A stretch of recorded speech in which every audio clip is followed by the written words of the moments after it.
Hare Krishna. Welcome you all in the class. आज की class में आप सभी का बहुत बहुत स्वागत है। तो होप आप सब अच्छे से होंगे। तो हम जो बुक पढ़ रहे हैं श्री चैतन्य चरितामृत में श्री कृष्ण चैतन्य महाप्रभु की शिक्षा। तो हमने पिछले क्लास में जो है वो प्रस्तावना कंप्लीट किया था। आज हम थोड़ा सा देखेंगे कि भगवान चैतन्य महाप्रभु का जीवन चरित्र। तो सब लोग क्योंकि जानते हैं आप लोग, इसलिए हम बहुत शॉर्ट में चलेंगे ताकि हम अपने चैप्टर्स पर वापस आ सके। चैतन्य महाप्रभु का जो जन्म हुआ था 23 फागुन 1407 शताब्दी की शाम को सूर्यास्त के ठीक बाद मायापुर नदिया शहर में हुआ, जो कि 18 जनवरी 1486 है आज की डेट के हिसाब से। उनके जन्म के समय क्या था? चंद्र ग्रहण था, हम सब जानते हैं। तो जब भगवान प्रकट होते हैं तो भगवान के पार्षद प्रकट होते हैं और भगवान के मिशंस भी प्रकट होते हैं। तो चैतन्य महाप्रभु संकीर्तन मूवमेंट को स्टैब्लिश करना चाहते थे, जो कि सभी वेदों का सार है। तो उस समय क्या हुआ, भगवान की कृपा के वजह से, कि चाहे हिंदू हो, हिंदू चंद्र ग्रहण के समय क्या करते थे, वो गंगा जी जाते थे, स्नान करते थे और हरि हरि का जाप करते थे भगवान नाम का। और जो हरि हरि का जब ये जाप करते थे तो जो मुस्लिम थे वो उनको चढ़ाने के लिए उनको बोलते थे हरि हरि। तो इस तरह से क्या हो रहा था, चारों तरफ हरि नाम का जाप हो रहा था और भगवान उसी समय प्रकट हुए। ब्राह्मण परिवार में थे और हम सब जानते थे बहुत ही सुंदर थे चैतन्य महाप्रभु। तो इनका नाम था वो विशंभर भी था। और भगवान जब बचपन में थे तो बहुत ही ज्यादा नटखट थे। आप जानते हैं बहुत सी लीलाएं हुई हैं भगवान की, चैतन्य महाप्रभु की, है ना। जब वो पाठशाला में, वो अपने 5 वर्ष के बाद उन्हें पाठशाला में डाला गया ताकि वो भाषा वगैरह सीख सके। तो उनके बहुत से जो बालकाली लीलाएं हैं उनका कई जगह वर्णन है, स्पेशली चैतन्य भागवतम में वर्णन बहुत डिटेल में। तो एक बार बताया जा रहा था कि एक बार जब वो छोटे थे तो वो जब भी रोते थे, जब बहुत छोटे थे तो रोते थे, जब सब माताएं हरे हरी बोल बोल के ताली बजाती थी तो वो चुप हो जाते थे। यानी उन्होंने बचपन से ही संकीर्तन का जो प्रचार है वो शुरू कर दिया था। तो सबको पता है कि अगर निमाई जो है वो रोएगा या कुछ भी करेगा तो उसको हरी बोल का उच्चारण करने से वो शांत हो जाएगा। तो ये भी कहा जाए कि जब उनकी माँ ने एक बार मिठाई खाने को दिया तो भोजन के बजाय मिट्टी खाई। तो माँ ने पूछा कि बेटा तुमने मिट्टी क्यों खाई? तो उन्होंने चैतन्य महाप्रभु कहा कि माँ सब एक ही तो होता है, सब मिट्टी के ही तो विकार है ना। जैसे सब लोग बोलते हैं ना किसी की भी पूजा करो सब एक ही तो है ना। तो चैतन्य महाप्रभु ने जानबूझ के अब सिद्धांत बोला, है ना। तो क्योंकि वो देखिए सच्ची माता थी तो उन्होंने कहा बेटा सब मिट्टी के विकार होते हैं लेकिन हर चीज का अलग अलग उपयोग होता है ना। मिट्टी खाई नहीं जाती है लेकिन मिट्टी से अनाज जो उत्पन्न होता है वो खाया जाता है ना। तो हर चीज जो मिट्टी ही है लेकिन हर चीज का अलग अलग उपयोग होता है। तो जैसे हमें बता रहे हैं, जब माता बड़ से समझाया कि हर वस्तु एक विशेष अवस्था में विशेष उपयोग के लिए अनुकूल होती है। मिट्टी जब घड़े की अवस्था में होता है तो उपयोग पानी के बर्तन के रूप में किया जाता है, लेकिन ईंट की अवस्था में ऐसा संभव नहीं। इसीलिए मिठाई के रूप में मिट्टी भोजन के रूप में उपयोग योग्य नहीं है, लेकिन मिट्टी अन्य रूपों में नहीं। बालक को विश्वास हो गया तो उसने मिट्टी खाने की अपनी मूर्खता स्वीकार की और भविष्य में वो कभी भी ऐसी नहीं करेगा, इसकी उन्होंने वचन भी दिया। तो और भी घटनाएं ऐसे, देखिए ये बहुत बड़ा फिलोसफिकल ये पॉइंट है। ये जो लीला थी बहुत फिलोसफिकल पॉइंट थी। क्या पॉइंट थी? इस अखिल जो है सब कुछ ब्रह्म है। तो यहाँ पे मायावाद का खंडन होता है ना, कि सब कुछ ब्रह्म है लेकिन सबकी अपनी अपनी उपयोगिता है ना। अब ब्रह्म उससे भिन्न हो। तो ये स्टैब्लिश किया गया। इस बीच बालक जो है, एक और घटना घटी थी कि तीर्थ यात्रा पे एक ब्राह्मण मेहमान बनकर आए थे। तो भोजन पकाने के लिए वो बार बार आरती करते थे। तो जैसे ही वो आरती करते थे और भगवान को भोग लगाते थे, निमाई जाता था और वो पूरा भोजन जो है वो खा जाता था। तो जो जैसे ही आंख खोल के देखते हैं, कहते अरे ये बालक आपका आके खा लिया। जगन्नाथ मिश्र आप चिंता मत कीजिए, मेरा बेटा छोटा सा है, आप चिंता मत कीजिए, मैं फिर से सामान दे देता, फिर से बना लीजिए, है ना। तो उन्होंने फिर से सामान दिया। फिर जैसे उन्होंने भोग लगाया, घंटी बजाया, निमाई आए और उसको खा गए। तो इस तरह से जब एक दो बार हो गया तो वो बड़े परेशान हो गए, है ना। तो उसके बाद वो उन्होंने कहा कि नहीं मैं नहीं रहूंगा, ऐसा है वैसा है, आपका पुत्र जो है सारा झूठा कर देता है। तो जब वो केवल 4 वर्ष के थे तो वह खाना पकाने के इस्तेमाल किए जाने बर्तन के बारे में अपनी माँ से इस तरह से वो लीलाएं हैं। फिर उनको दर्शन देके बताते कि यही भगवान है। ऐसे करके लीलाएं हैं। तो एक बार जब वो 4 वर्ष के थे चैतन्य महाप्रभु, तो खाना पकाने के लिए इस्तेमाल किए जाने वाले बर्तन के बारे में अपनी माँ से पवित्रता और अपवित्रता की शिक्षा ली। तो उन्होंने अपनी माँ को समझाया कि खाना पकाने के बाद फेंक दिए जाने वाली मिट्टी के बर्तन के बारे में पवित्रता और अपवित्रता का कोई सवाल ही नहीं है, क्योंकि अब तो फेंक दिया गया है। तो ये किस्से उनके कोमल उम्र से लेकर 5 वर्ष तक के थे। 8 वर्ष में महाप्रभु गांव में गंगानगर में गंगा दास पंडित के टोले में भर्ती कराया गया। 2 साल के वो संस्कृत व्याकरण में बहुत ज्यादा पंडित हो गए, है ना। और अपने घर में वो स्व अध्ययन की प्रकृति का था। उन्होंने अपने पिता की सभी महत्वपूर्ण पुस्तकें मिली, जो स्वयं एक पंडित है। ऐसा प्रतीत होता है कि उन्होंने अध्ययन में स्मृति पढ़ी है। उस समय पंडित रघुनाथ शिरोमणि के अधीन अध्ययन कर रहे थे। जब अपनी आयु के 10वें वर्ष में चैतन्य महाप्रभु जो थे, 10 वर्ष में ही उन्होंने व्याकरण, स्मृति, न्याय आदि सब को कंठस्थ कर लिया। सोच के देखिए, तो भगवान थे, साक्षात भगवान है। तो सब उनकी लीलाएं हैं। तो उनके जो बड़े भाई थे विष्णु, तो वो उनसे बड़े थे और भगवान की भक्ति में लगे रहते थे। तो उन्होंने क्या किया, घर छोड़ दिया और संन्यास आश्रम स्वीकार कर लिया। तो चैतन्य महाप्रभु बहुत छोटे थे। उनकी माता जो थी वो बहुत दुखी हुई कि उनका एक पुत्र जो है वो चला गया। लेकिन उनको थोड़ा सांत्वना थी कि चलो एक पुत्र तो है, एक पुत्र चला गया तो कोई बात नहीं, एक पुत्र तो है। तो जब निमाई जो थे वो 14-15 वर्ष के हुए थे, उनका विवाह वल्लभाचार्य की पुत्री लक्ष्मी देवी से हुआ था। तो इस उम्र में उस न्याय दर्शन पर संस्कृत शिक्षा के प्रसिद्ध केंद्र नदिया के सर्वश्रेष्ठ विद्वान के रूप में वो भी विख्यात है। और स्मार्ट पंडितों को तो छोड़िए, वो न्यायिक साहित्यिक चर्चा में भिड़ जा रहे थे। विवाहित होने के कारण वे धन अर्जन करने के लिए पद्मा के तट पर पूर्वी बंगाल चले गए। वहां उन्होंने अपनी विद्वता प्रदर्शन किया और अच्छी खासी धनराशि अर्जित की। इस समय उन्होंने बीच में वैष्णव धर्म का भी प्रचार किया। वैष्णव धर्म के सिद्धांत की शिक्षा देने के बाद उन्होंने तपन मृष को बनारस जाकर रहने की आज्ञा दी। ठीक है ना। तो पूर्वी बंगाल में निवास के दौरान उन्होंने अपनी लक्ष्मी देवी, जब को सांप ने डस लिया जिसके कारण उनकी मृत्यु हो गई, तो घर लौटे पर अपनी माँ को शोकाकुल अवस्था में पाया। उन्होंने मानवीय मामलों में अनिश्चितता पर यह व्याख्यान देकर उन्हें सांत्वना दी। और अपनी माँ के अनुरोध पर उन्होंने फिर क्या हुआ, सनातन मिश्र की पुत्री विष्णु प्रिया से पुनः विवाह। तो इस तरह से अनेक घटनाएं हैं जिनके बारे में आप लोगों को पूरी जानकारी है। हम देखते हैं कि 16-17 की आयु में जब एक समूह के साथ वो यात्रा पे गली बाजार में जा रहे थे, एक सनसनी फैल गई कि अलग अलग क्षेत्र में अलग अलग भावनाएं जागृत। भक्तगण बहुत प्रसन्न थे। स्मार्त ब्राह्मण निमाई पंडित सरलता से ईर्ष्या करने वाले उस चांद काजी से चैतन्य के चरित्र के विरुद्ध शिकायत की कि वे हिंदू नहीं है। काजी श्री बास पंडित के घर आए और वहां एक मृदंग तोड़ लिया और घोषणा की कि यदि निमाई पंडित अपने विचित्र धर्म के बारे में शोर मचाना बंद नहीं करेगा, विचित्र धर्म मतलब संकीर्तन धर्म, है ना। तो वहां पे मुस्लिम जो काजी था उसने क्या किया, मना करे, कोई भी मृदंग नहीं बजाएगा, कोई कीर्तन नहीं करेगा। तो जब चैतन्य महाप्रभु ने सुना तो वो बहुत गुस्सा हुए, है ना। और फिर उन्होंने चांद काजी को सबक सिखाया। तो फिर चांद काजी जो है वो डर गया और उसने आत्मसमर्पण किया और उसने वचन दिया कि मैं क्या, मेरी पीढ़ियां भी संकीर्तन मूवमेंट में सपोर्ट करेंगी। आज भी जब संकीर्तन मूवमेंट निकलता है तो चांद काजी के जो लोग रहते हैं वो अप्रिशिएट करते हैं, संकीर्तन दल को समर्थन प्रदान करते हैं। तो इस तरह से चैतन्य महाप्रभु ने जो है स्मार्त ब्राह्मण के रूप में देखा। लेकिन स्मार्त ब्राह्मण के रूप में वो गदाधर से बहुत से क्रिटिसाइज करते थे, उनको चिढ़ाते थे। गदाधर पंडित जो श्रीमती राधा रानी के प्रतीक हैं, तो वो पसंद नहीं करते थे। वो सोचते थे कि ये निमाई कब जो है अच्छा बिहेवियर वैष्णव की तरह करेगा। ये स्मार्त ब्राह्मण पंडितों की तरह बातें करता है, लोगों को परेशान करता है, अपने पांडित्य प्रदर्शन करता है। तो ये चीज सही नहीं है ना।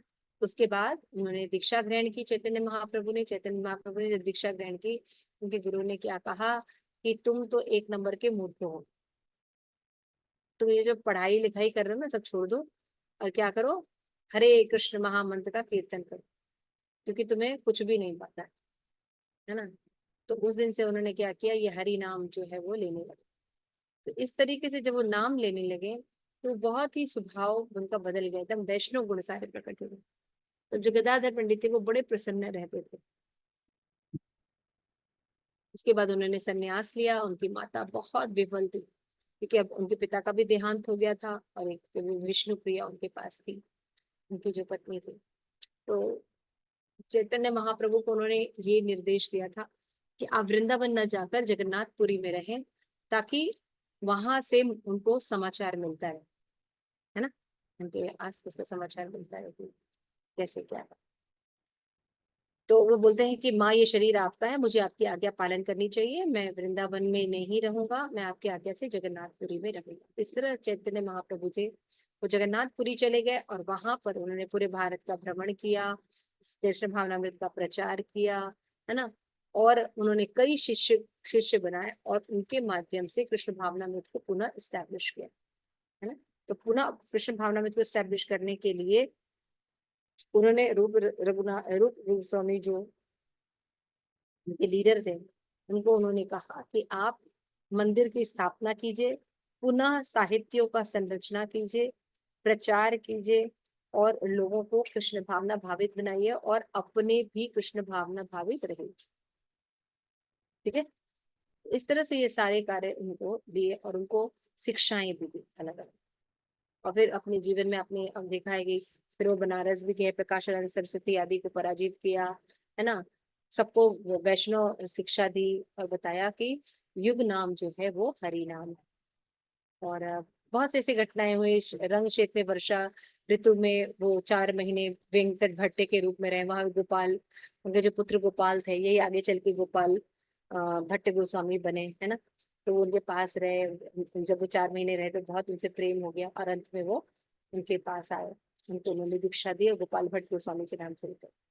अभी तो बहुत सी लीलाएं, जैसे प्रताप रुद्र राजा के साथ भी लीलाएं हैं, है, जब जाके यहाँ पे प्रचार करते। तो ये सब लीलाओं का मैं ज्यादा वर्णन नहीं करी, आगे आप लोगों को सारी शिक्षाओं में मिला ही है, आप लोग जानते भी हैं। आगे देखते हैं कि जब चैतन्य महाप्रभु जो है अलग अलग लोगों को अलग अलग शिक्षा दी, रूप गोस्वामी को, सनातन गोस्वामी को, है ना, और गोपाल भट्ट गोस्वामी आदि, हाँ, रघुनाथ भट्ट गोस्वामी, रघुनाथ दास गोस्वामी, है ना, स्वरूप दामोदर। तो इन मेन से चैतन्य महाप्रभु की जो शिक्षाएं हैं, उनको मुरारी गुप्त ने और स्वरूप दामोदर ने अपने कड़चाओं में लिख के रखा, है ना, जिसको बाद में कृष्णदास कविराज गोस्वामी ने चैतन्य चरितामृत में पूरी तरह से लिखा। तो वृंदावन चंद्र ने जो थे वो व्यास के अवतार माने जाते थे। उन्होंने चैतन्य भागवत की रचना की, जिसमें कि चैतन्य महाप्रभु की और नित्यानंद प्रभु की बाल लीलाओं का बहुत वर्णन है। और जो कृष्णदास कविराज गोस्वामी ने भगवान की आज्ञा पर चैतन्य चरितामृत लिखा, उसमें भगवान की संन्यास लीला के बाद, संन्यास लेने के बाद जो लीलाएं हैं उनका विशेष वर्णन। उसमें से इस तरह से जो ग्रंथ हैं, इनके माध्यम से हमें महाप्रभु की शिक्षाओं के बारे में पता चलता है। ठीक है, आगे चलते हैं। तो ये सारी शिक्षाओं है, आपको पता है, बनारस गए, ये सब सब शिक्षाएं आपको पता है, इसलिए हम इतना वर्णन नहीं कर रहे हैं यहाँ पे, क्योंकि ये बहुत ज्यादा इलेबोरेट हो जाएगा। तो चैतन्य महाप्रभु की शॉर्ट में है। और महाप्रभु ने अपने जीवन काल में रहकर ये दिया कि किस तरह से एक भागवत भक्त को हरि नाम संकीर्तन में रहकर भगवत भक्ति करनी चाहिए। और संकीर्तन जो है हर प्राणी, हर जीव के उद्धार के लिए अति आवश्यक है, और कोई भी भगवत भक्ति जो है वो कर सकता है। लास्ट में हम देखते हैं कि पवित्र जीवन का उल्लंघन करने वाले अपने सब शिष्यों को उन्होंने शासन किया। छोटे हरिदास के संबंध में विशेष रूप से है, जीवन की उचित शिक्षा के याचकों को उन्होंने सभी कृपया निराशा। श्री रूप रघुनाथ गोस्वामी को उन्होंने शिक्षा दी, वस्तु देखने में आई। ठाकुर हरिदास को उन्होंने जो है वो अपना ज्ञान दिया, जिन्होंने जाकर भगवान के इस जो संकीर्तन मूवमेंट है, कृष्ण भावनामृत का प्रचार नित्यानंद प्रभु के साथ किया। तो इस तरह से हम देखते हैं कि प्रकाशानंद है, चाहे मायावादी सन्यासी थे, चाहे भट्ट भट्टाचार्य थे, या रामानंद राय थे, है ना, चाहे रूप सनातन भट्ट रघुनाथ, श्री जीव गोपाल भट्ट दास रघुनाथ थे, ये सभी को उन्होंने चैतन्य महाप्रभु ने शिक्षा दी। और स्वयं चैतन्य महाप्रभु ने शिक्षा अष्टकम यानी 8 श्लोका हमें दिए हैं, जो कि समस्त वेदों का सार है ना। तो इस तरह से चैतन्य महाप्रभु का मैंने तो बहुत शॉर्ट में बताया ताकि हम अपने मेन विषय पर आ सके। तो इसके बाद जो चैप्टर है वो है कि चैतन्य महाप्रभु ने हमें शिक्षा शिक्षा अष्टकम दिया है। तो 8 श्लोक दिए हैं, उसको हम जल्दी से कर लेते हैं। तो चैतन्य महाप्रभु ने तत्व विषय ग्रंथों की रचना करने की आज्ञा दी, जिसका पालन करके उन्होंने अनुयायी आज तक भी आध्यात्मिक उन्नति में प्रवृत्त होते हैं इन अष्टकों के माध्यम से। क्योंकि अष्टकों में यही बताया जाए कि कैसे हम वैष्णव बने, कैसे भक्ति करें, है ना। तो चैतन्य महाप्रभु द्वारा इनकी ये जो शिक्षा है, इसलिए इसका नाम दिया गया शिक्षा। शिक्षा अष्टकम, अष्टकम मतलब 8 श्लोका, ये शिक्षा के लिए है ना। क्या शिक्षा दी गई है? चेतो दर्पण मार्जनम भव महादावाग्नि निवारणम श्रेय कैर चंद्रिका वितरणम विद्यावतु जीवनम आनंदाबुधवर्धनम प्रतिपदम पूर्णामृत स्वादनम सर्वात्मस्पनम परम पदम विजयते श्री कृष्ण संकीर्तनम। श्री कृष्ण की परम विजय, श्री कृष्ण की जो संकीर्तन की विजय हो। क्यों विजय हो? कारण दिए गए हैं। क्योंकि ये चित्त का मार्जन करता है, जन्म मृत्यु के चक्र से निकालता है, जो महादावाग्नि है उनको शांत करता है, और ये परम कल्याणकारी है। तो क्योंकि ये मंगलकारी चंद्रिका का वितरण करता है, तो ये समस्त प्राकृतिक विद्या रूपी वधु का यही जीवन हरि है ना। ये आनंद के समुद्र के का वर्धन करता है। हरि नाम लेने से आनंद के समुद्र का वर्धन होता है। और हरे कृष्ण नाम हमारे द्वारा नित्य वांछित पूर्ण अमृत का हमें आस्वादन कराते। दूसरा, नाम नानकारी बहुधा निज सर्वशक्ति सतर्पित नियमते स्मरणे न कालः एतासी तव कृपा भगवन् ममापि दुर्दैव दृश महाजननानुरागः। इसी शिक्षा को भक्ति विनोद ठाकुर ने भी टीका की, और ये भी बताया कि कैसे तो बहुत सी टीकाएं इस पर उपलब्ध है चैतन्य महाप्रभु की शिक्षाओं के शिक्षा अष्टकम के ऊपर। से बताते हैं कि हालांकि इतनी महिमा है हरि नाम की, लेकिन हमारे साथ प्रॉब्लम क्या है कि हे भगवान, इस पवित्र नाम में हमारा कोई अनुराग नहीं। हम इतनी महिमा सुन रहे हैं कि हरि नाम ही सब कुछ है, लेकिन भगवान का नाम जिस तरह से हम भौतिक अपने चीजों के प्रति अनुराग दिखाते हैं, उस तरह से भगवान आपके नाम में अनुराग है। हालांकि अपने अपनी अपनी सारी शक्तियां नाम में डाल दी, और अनेक नाम है भगवान। कोई भी नाम में पूर्ण शक्ति है, कोई किसी भी नाम को ले सकता है ना। सब एक भगवान, और भगवान के नाम में अंतर नहीं होता। और भगवान का नाम ही साध्य है और वही साधन है ना। इसका मतलब क्या हुआ? नाम नाम ही साधन है और साध्य है। कि अगर आप हरि नाम ले रहे हैं तो यही आपको पात्रता भी प्रदान करेगा, पापों से भी मुक्त करेगा, और यही आपका स्वरूप भी प्रकट करेगा, और भगवत प्रेम भी दिलाएगा, है ना। जैसे आप कहीं गए हैं, है ना, तो प्रसाद वितरण हो रहा है, तो पात्रता भी होती है और लक्ष्य भी प्रदान होता है। इसका मतलब ये होता है कि साध्य और साधन का मतलब क्या है कि पात्रता भी प्रदान करना, हमारे पापों को नष्ट करना, हमारे अनर्थों को नष्ट करना, और लक्ष्य को भी प्राप्त करना, कृष्ण प्रेम प्रदान करना। ये दोनों काम हरि नाम करता है। साध्य साधन दोनों है। ऐसा नहीं कि हमको साध्य लेने के लिए कहीं और जाना पड़ेगा। जैसे हम वही मैंने बताया कि जैसे मान लीजिए प्रसाद वितरण हो रहा है, अब प्रसाद वितरण होता है, हम पहुंचेंगे तो ना हमारे पास कोई पात्र तो है नहीं, तो वो देने वाला व्यक्ति हमें पात्र भी देता है और रस भी देता है ना। तो उसी तरह से भक्ति में भगवान पात्रता भी देते हैं कि भक्ति करने की पात्रता हो। क्योंकि भगवत गीता में भगवान ने कहा कि जब तक पापों का उन्मूलन नहीं होता था, तब तक किसी को भगवत भक्ति नहीं मिल सकती। तो हरि नाम जो है, ये पापों को भी, क्योंकि अभी क्या पढ़ रहे हैं, ये साध्य भी है और साधन भी है। ये बहुत अनोखी चीज है जो कि चैतन्य महाप्रभु ने इसको समझाया। एक्चुअली क्या था कि जब शंकराचार्य आए, मायावाद का जब उन्होंने प्रचार किया, तो उन्होंने शास्त्रों से ऐसे एग्जाम्पल दिए जिसमें बताते कि नहीं, कीर्तन नहीं करना चाहिए, जोर से उच्चारण नहीं करना चाहिए, या कीर्तन करने के लिए, भगवान की भक्ति करने के लिए बहुत से नियम होते हैं, पापों से उन्मूलन होना चाहिए। तो इतना ज्यादा इसको बढ़ा दिया गया कि मतलब लोग डरने लगे कि नाम ही नहीं लेते थे, क्योंकि उनको तो मायावादी प्रदर्शन करना था, है ना। तो इसलिए जो नाम की महिमा है, ये नाम लेने की जो परंपरा थी वो ढक गई। कीर्तन करने की जो परंपरा थी वो ढक गई थी। सबको क्या लगता था कि हरि नाम लेने के लिए एक ब्राह्मण होना बहुत जरूरी है, योग्यता होना बहुत जरूरी है।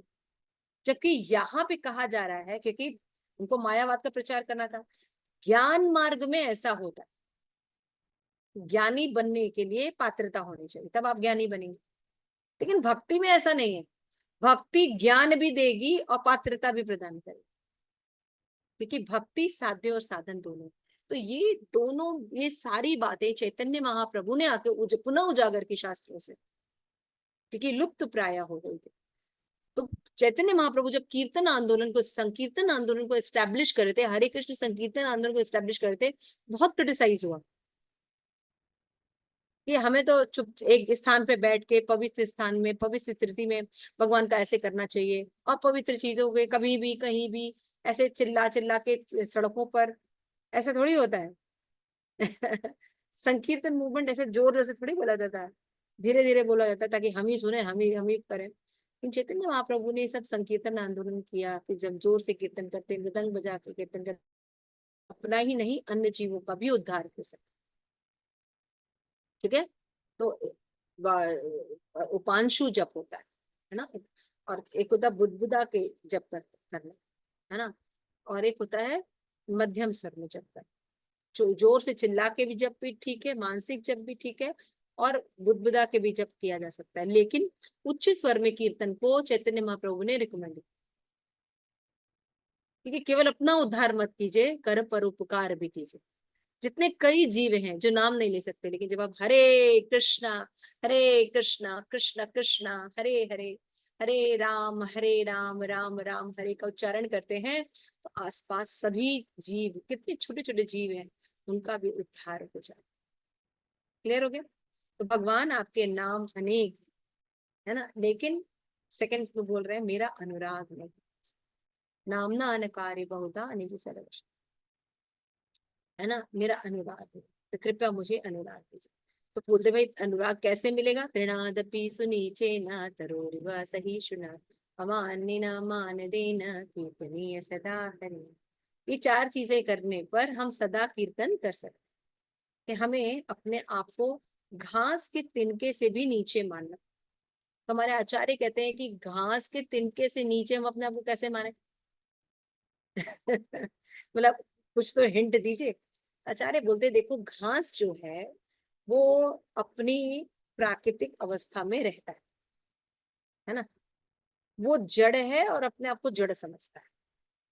लेकिन हम चेतन हैं और अपने आप को जड़ समझते हैं, तो उससे भी नीच हुए ना।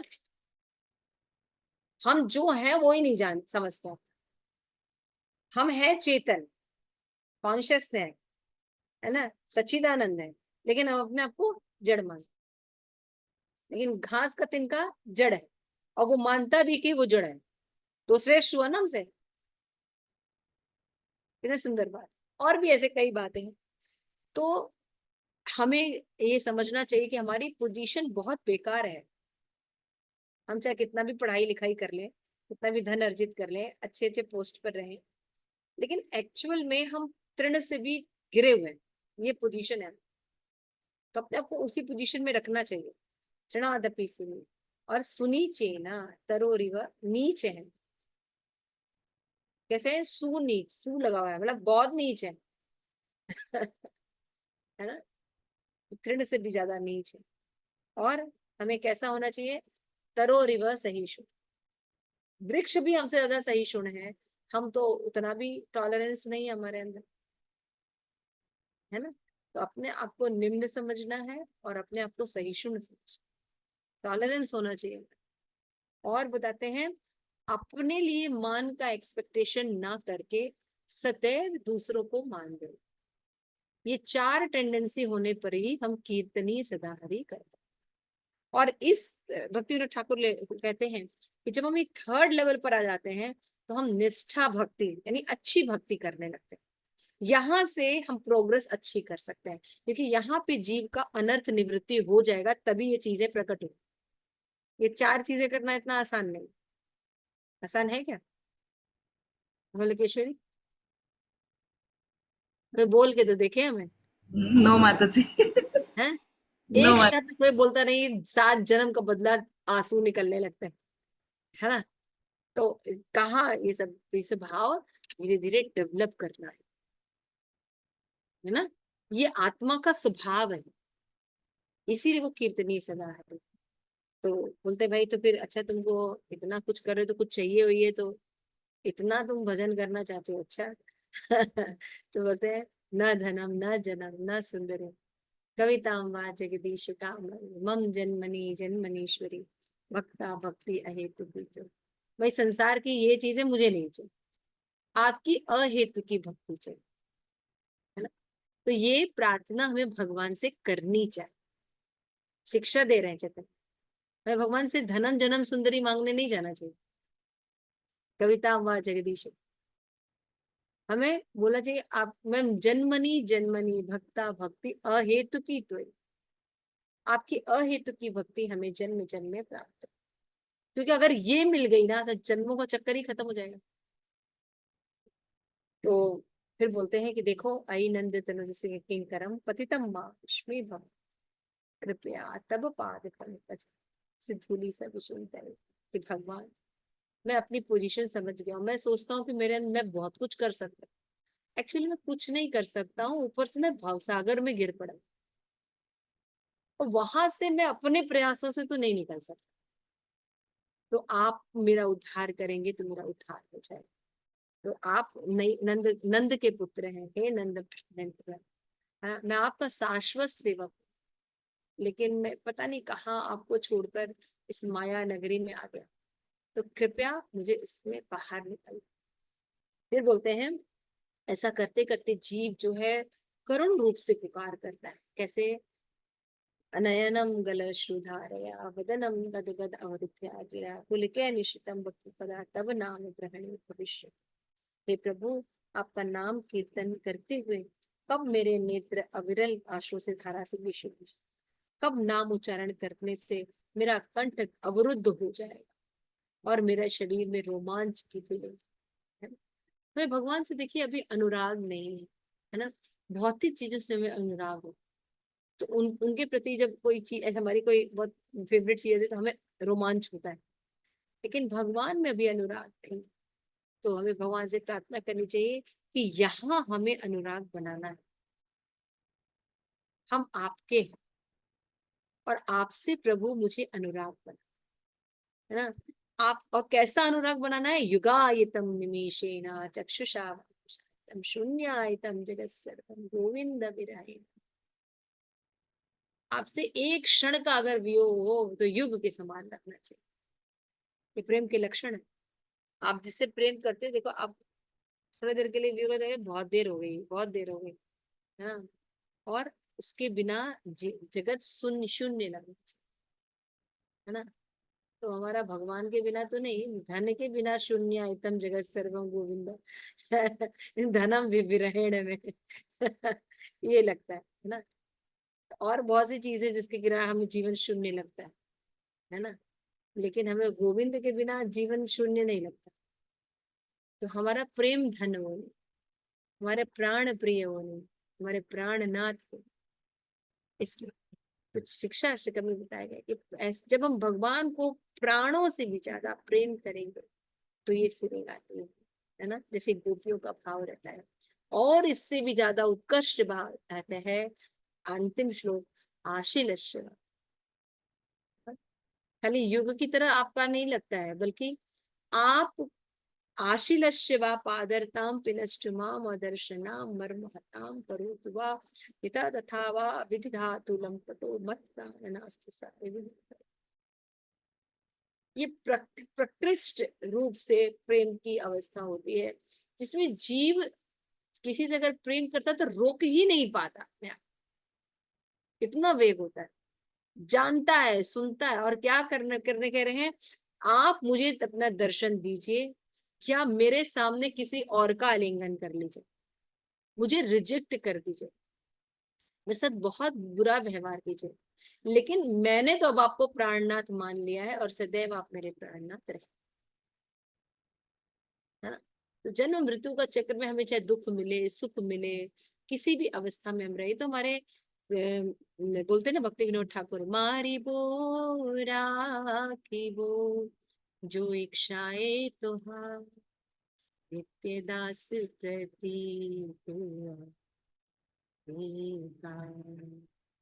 मानस देह जे किछु मोर हर पिलू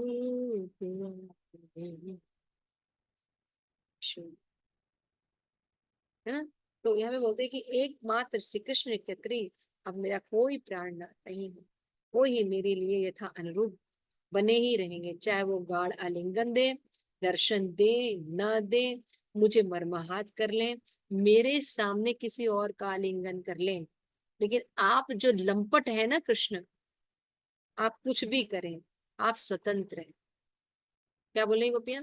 आप स्वतंत्र हैं, क्योंकि श्री कृष्ण मेरे नित्य प्रतिबंध रहित आराध्य प्राणेश्वर, आप सदैव मेरे प्राणेश्वर बने। मैं बार बार गोपियां गलती से बोलते रही हूँ। चैतन्य महाप्रभु ने ये श्लोक जब बोला तो सबने मुड़ के देखा और कहा ये राधा रानी बोल रही है क्या? क्योंकि चैतन्य महाप्रभु कौन से मूड में थे? श्रीमती राधा रानी के मनोभाव को समझने के लिए चैतन्य महाप्रभु के रूप में आए।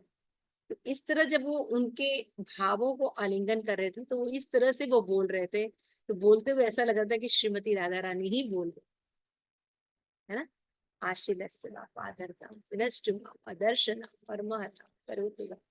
तो ये सब प्रेम के लक्षण हम लोग भौतिक जगत में दिखाते हैं, या भौतिक जगत के लोगों के प्रति, जीवों के प्रति दिखाते हैं।